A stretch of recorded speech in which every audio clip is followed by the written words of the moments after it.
so welcome back to the channel again, and I welcome you all. So, by the thumbnail, it's clear that today's topic of discussion is how a magistrate conducts a trial in case of summon cases. ठीक है, and it is one of the important topic which is covered under the BNSS. So today we are going to discuss that. Easy में समझाऊंगी and with a short and easy explanation, and I request you all to have your Bare Act together. तो आप Bare Act से भी चीज़ें पढ़ के समझते जाइए. Okay, so let's begin. So the summon cases, the trial which are conducted by magistrate in summon cases, it is given in chapter 21, chapter 21 of the BNSS, and covered under from section 274 to 282. ये clear है? अब जब अंदर की चीज़ें पढ़ने जा रहे हैं उससे पहले हमें ये तो बेसिक पता होना चाहिए कि what is meant by summon cases. Summon होता क्या है? ठीक है, तो definition of summon is given under section 2 clause 1 of the BNSS. अब अगर आप बेयर एक्ट साथ में खोल के चलते हैं तो यहाँ पे मुझे दिखाने की ज़रूरत तो नहीं है, but I will show you. तो यहाँ पे जब हम अपने इसमें आते हैं कि जहाँ पे डेफिनेशन क्लॉजेस दिए गए हैं राइट हियर, तो summons cases given in under 2 section 2 clause 1 और यहाँ पे दिया है कि summons cases means a case related to an offence and not being a warrant case. तो यहाँ पे सीधा ये बोल दिया है, बेयर एक्ट है तो सिंपल चीज़ों को कॉम्प्लेक्स करना तो उसकी आदत है, मतलब काम ही है. तो यहाँ पे ये बोल दिया है कि समन केसेस वो केसेस होते हैं जो वारंट केस नहीं होते. तो भैया वारंट केस क्या होते हैं ये पढ़ना पड़ेगा. तो 2Z में इसका डेफिनेशन दिया है. बेसिकली यही कह रहा है कि वारंट केसेस वो केसेस होते हैं जिसकी पनिशमेंट जो होती है, कुछ ऐसे ऑफेंसेस जिसकी पनिशमेंट 2 साल या 2 साल से अधिक होती है. ठीक है, it can also be death penalty, it can be imprisonment for life, या जो भी पनिशमेंट 2 साल से एक्सीड हो रही है. यहाँ पे लिखा है it's clearly imprisonment for a term exceeding 2 years. ठीक है, तो ये क्लियर हो गया. क्लियर होना ज़रूरी था क्योंकि we are going to go in depth. तो यहाँ पे वही चीज़ें मैंने यहाँ पे लिखी है कि समन केसेस क्या होते हैं. 2X में दिया है, 2 क्लॉज 1 ऑफ X में, that cases which are not warrant case. तो वारंट केस क्या होते हैं? वारंट केसेस मैंने आपको बता दिया क्या होते हैं. तो बेसिकली समन केसेस क्या हुआ? समन केसेस वो केसेस हुए कि वारंट केस में 2+ years की पनिशमेंट है ना. तो सॉरी, वारंट केस में 2+ years की पनिशमेंट है which will exceed to death penalty and even life imprisonment. तो इसका ऑपोजिट क्या होगा कि जहाँ पे 0 से लेके 2 साल तक की सज़ा है, that comes under the summon cases. Basically वही है कि फॉर पिटी ऑफेंसेस, जो छोटे मोटे क्राइम हो जाते हैं ना, उसको समन केसेस डील करती हैं.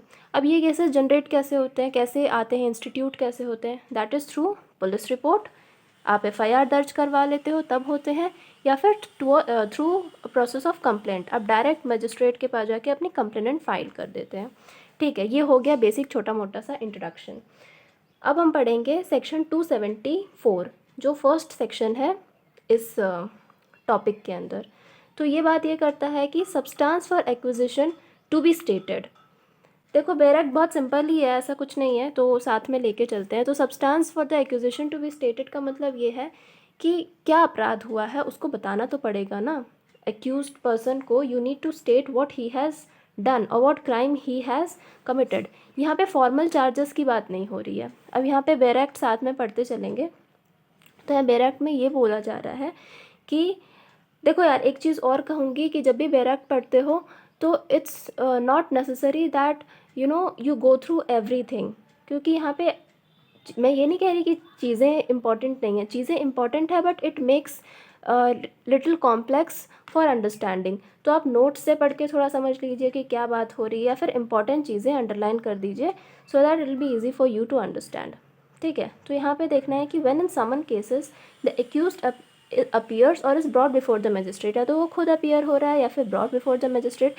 तो accused shall be stated all the particulars of the offense of which he is accused shall be stated.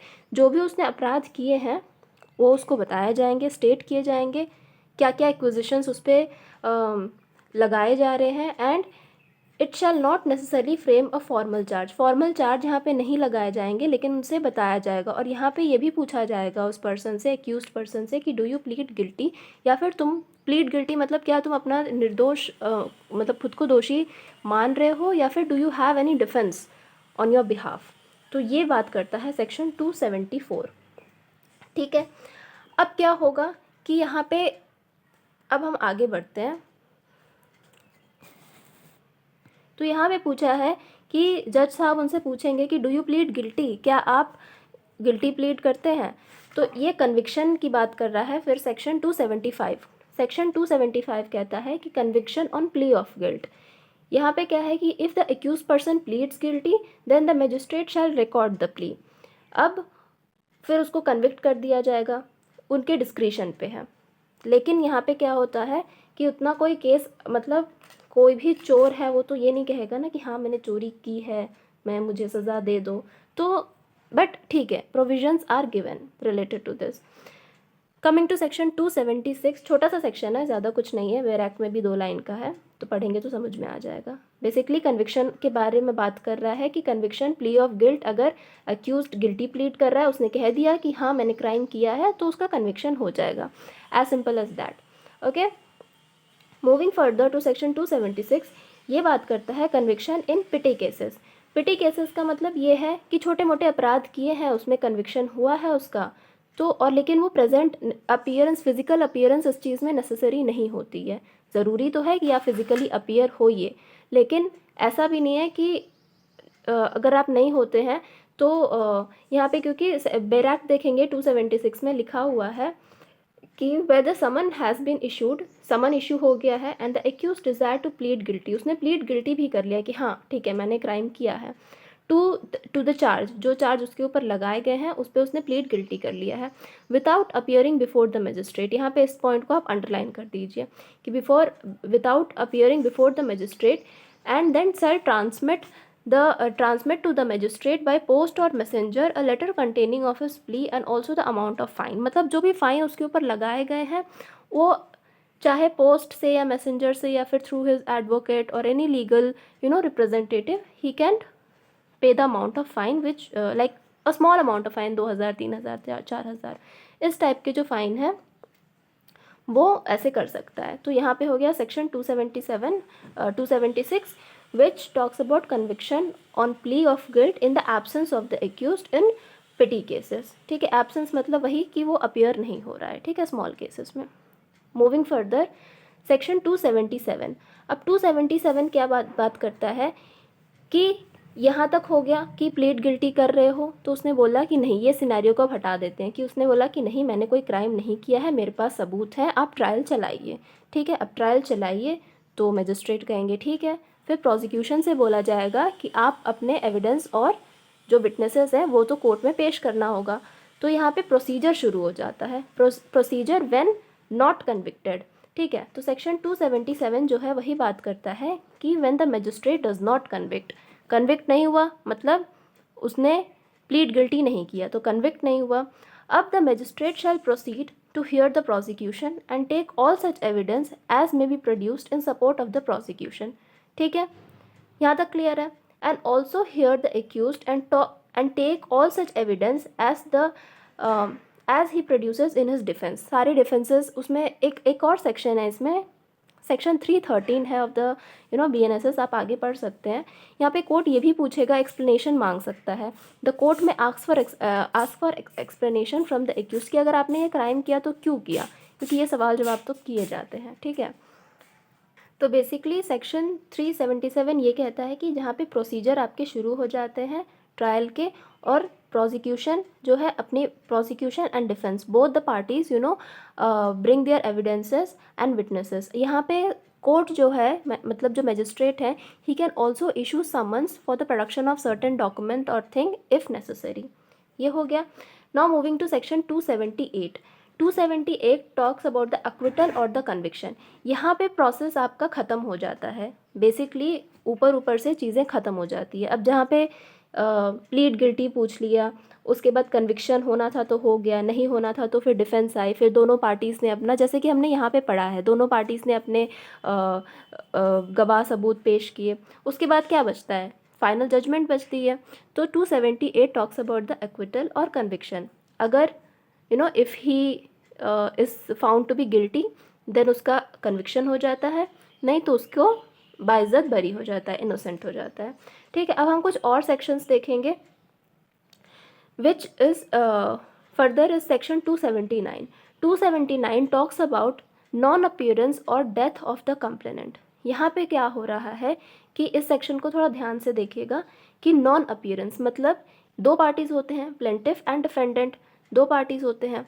अब यहाँ पे जो कंप्लेनेंट था दैट इज द प्रोसिक्यूशन, वही नहीं आते हैं या फिर उनकी डेथ हो जाती है या टू एनी सर्कमस्टांसेस वो नहीं आ पाते हैं इन द हियरिंग, जब उनकी अपीयरेंस होती है वो नहीं आ पाते हैं। तो what will happen in that scenario, the court will give a time period of 30 days, 30 दिन का उनको समय दिया जाएगा कि that show your presentation in the court, आप कोर्ट में आ जाइए। And this provision is newly added, पहले नहीं था, CRPC में, BNSS में न्यू ऐड हुआ है।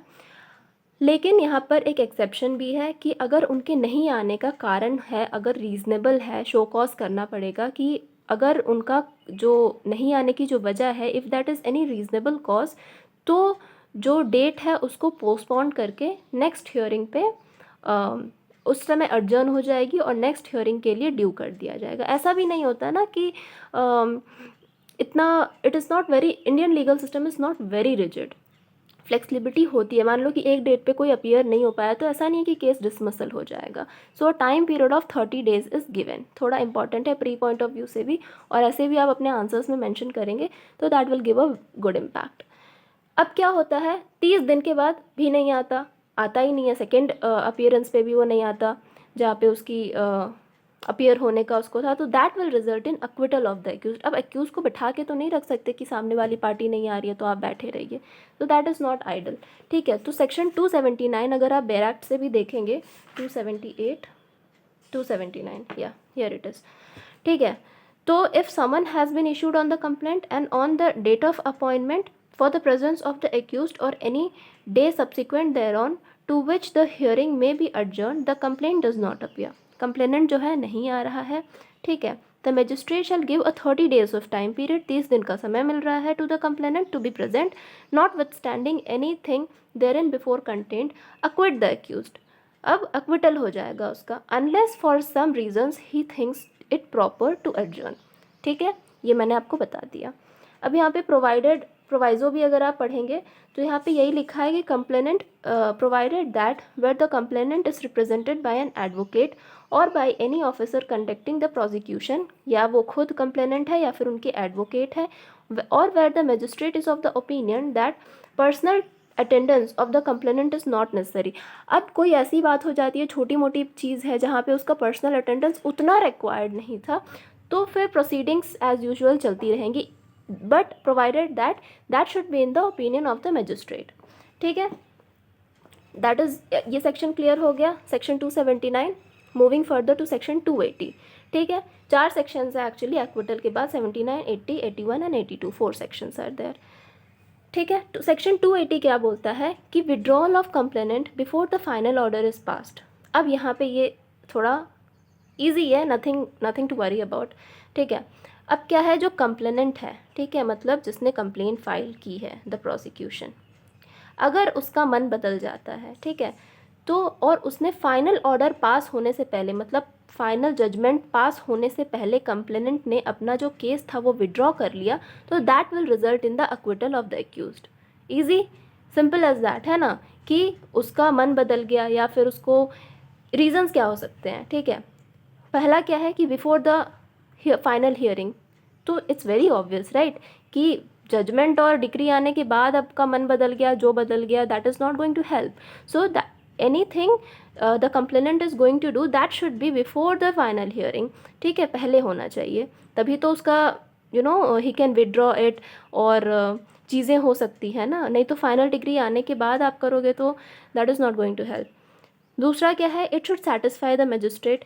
Again if the magistrate thinks fit, यहाँ पे मजिस्ट्रेट को भी आपको सेटिस्फाई करना होगा, उनके सवालों का जवाब देना होगा कि ऐसा तो नहीं कि कोई और मामला है और आप विड्रॉ कर रहे हैं या फिर किसी कोर्शन में आके कर रहे हैं, किसी फोर्स में या फिर किसी के दबाव में आके ये डिसीजन ले रहे हैं, ऐसा नहीं होना चाहिए। तो you need to satisfy the magistrate as well, very important. Other reasons क्या हो सकते हैं, कुछ और रीज़न्स हो सकते हैं कि अब उसका मन नहीं है, ठीक है, कि मतलब अब वो कोर्ट कचहरी के चक्कर काटे, या इतना बूढ़ा हो गए हैं, बुढ़ापे में कौन, ठीक है, that can be the reason. या फिर और रीज़न हो सकता है कि उनको कॉम्पनसेशन रिसीव हो गया है, नॉट नेसेसरली मॉनेटरी, या फिर ऐसा भी हो सकता है ना कि again we are talking about summons cases. Summons cases मतलब कि छोटे मोटे क्राइम है, डिफमेशन हो गया, किसी ने कुछ कर दिया, तो मॉनेटरी कॉम्पनसेशन मिल गया तो ठीक है, और we can even think otherwise, है ना, कि मॉनेटरी नहीं था, कुछ और था, उसको एक रेस्पेक्टफुल अपॉलॉजी ही चाहिए थी, भला इंसान था, ठीक है। तो इन केस में ये बस मैं for the sake of understanding बता रही हूँ, आप ये सब लिख के मत आ जाना, ठीक है। अब मूविंग टू सेक्शन 281, इसको थोड़ा ध्यान से पढ़ेंगे क्योंकि बेयर एक्ट में थोड़ा सा लेंदी दिया है, तो हो सकता है समझने में दिक्कत आ सके, बाकी you people are smart enough, तो ऐसी कोई दिक्कत आएगी नहीं। Okay, so section 281 talks about the power to stop proceeding in summons cases instituted on police report. PR जहाँ भी मैं लिखती हूँ ना, तो पुलिस रिपोर्ट समझ जाया करो। Instituted on police report by JMFC और other judicial magistrate. JMFC means judicial magistrate first class. तो यहाँ पे क्या बात कर रही है कि पावर किसकी, इन दोनों की पावर क्या करने की, स्टॉप करने की। क्या स्टॉप करने की? प्रोसीडिंग्स, समन केसेस की प्रोसीडिंग को स्टॉप करने की पावर इन दोनों की है। But what is the catch here? The catch here is the summon cases which are instituted on police report, ठीक है। पुलिस रिपोर्ट मतलब जब FIR दर्ज होके, जो पुलिस रिपोर्ट से जो केस इंस्टीट्यूट हो के जो इन लोगों के पास आया है, ठीक है, मजिस्ट्रेट साहब के पास आया है फर्स्ट क्लास, या जुडिशियल मजिस्ट्रेट के पास आया है, तो इनके पास पावर है। अगर क्यों ये लोग स्टॉप करेंगे? रीज़न बिहाइंड कि अगर उनको लगता है कि जो केस तुमने इंस्टीट्यूट किया है, मान लीजिए मैंने कोई केस इंस्टीट्यूट किया है, वो बेसलेस है, from the initial state it is groundless, मेरे को किसी को इरादा है फंसाने का, कॉन्स्पिरेसी कर रही हूँ तो मैं फंसा रही हूँ, या फिर फॉर एग्जांपल कोर्ट का टाइम ही डिले करना है, वेस्ट करना है, या फिर ग्राउंडलेस क्लेम लगा के मैं किसी को फंसा रही हूँ, मतलब झूठी केस, ठीक है, ऑल इन ऑल झूठा केस लगा के वो कर रही हूँ। और जुडिशियल माइंड जब अप्लाई करते हैं, कॉग्निजेंस लेते हैं, तो मजिस्ट्रेट को लगता है कि ये सब चीज़ें जो केस आई हैं, पुलिस रिपोर्ट से जो केस बन के आई है, that is groundless, false claim है, फालतू का फर्जी, मतलब फर्जीवाड़ा है, बकवास केस है, तो उसको वो स्टॉप कर देंगे, ठीक है। अब कंप्लेंट पे क्यों नहीं करेंगे, आप लोग बताओ? कंप्लेंट पे इसलिए नहीं करेंगे क्योंकि that is self instituted. Complaint तो कोई तभी फाइल करता है ना जब, अब हमने वारंट केस में पढ़ा था, इससे पहले मैं और दूसरा वीडियो बनाऊंगी, तो इससे पहले का जो चैप्टर है, दिस इज़ चैप्टर 21। चैप्टर 20 में हमने तो पढ़ा था कि केस इंस्टीट्यूटेड ऑन, पढ़ा होगा आपने, ये मैं आपको दिखा देती हूँ, ठीक है। This is chapter 21 and this is chapter 20।